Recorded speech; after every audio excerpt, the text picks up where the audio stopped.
I stopped killing and preventing leggy growth of my Tradescantia plant as soon as I learned 5 essential care tips that I'm going to share in this video. This plant has a trailing or creeping growth habit and is established rapidly from the fragments. So as the plant matures, such a growth pattern leaves a bare stem behind and turns the plant leggy as the plant I'm demonstrating here. Such types of trailing plants require regular pruning of the overgrown or leggy branches, which encourages new shoots and maintains an even growth of the plant. So as soon as I notice the plants have uneven leggy appearances, I take a sterilized pruner and gently remove all the overgrown stems. I make clean cuts above the nodes. After pruning, I like to fill up the bare spaces of the pot with the trimmed branches.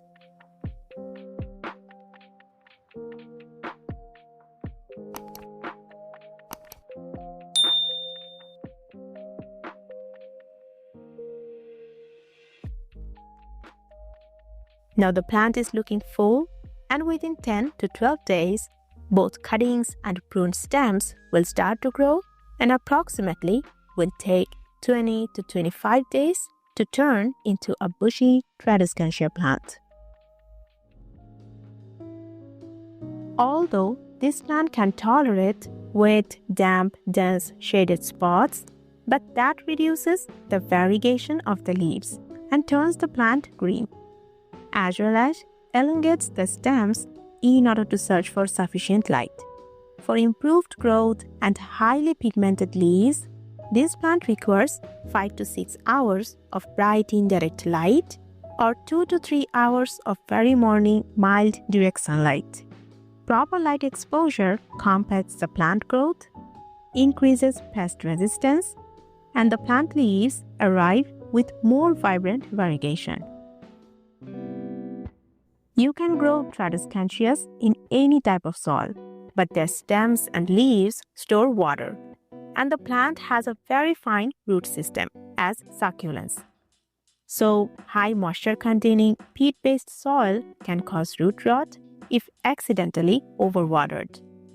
So, use succulent soil or porous, well-draining soil to grow any variety of Tradescantia.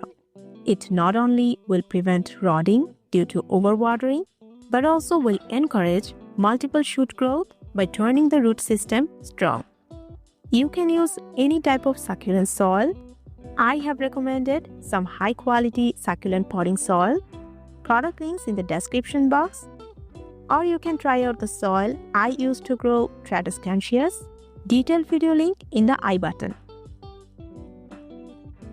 Tradescantias are grown for their beautiful, colorful leaves, and nitrogen-rich fertilizer encourages multiple growths and improves the leafy growth of the plant. You can add vermicompost or cow manure once a month, which are the organic sources of nitrogen, or you can use all-purpose slow-release fertilizers like osmocotes.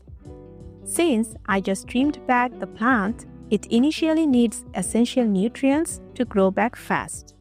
So here I applied 10 to 12 granules of 10:10:10 NPK rational osmocotes around the base. Summer is the growth period for this plant, so fertilizing the plants once a month during this time will improve the plant's growth.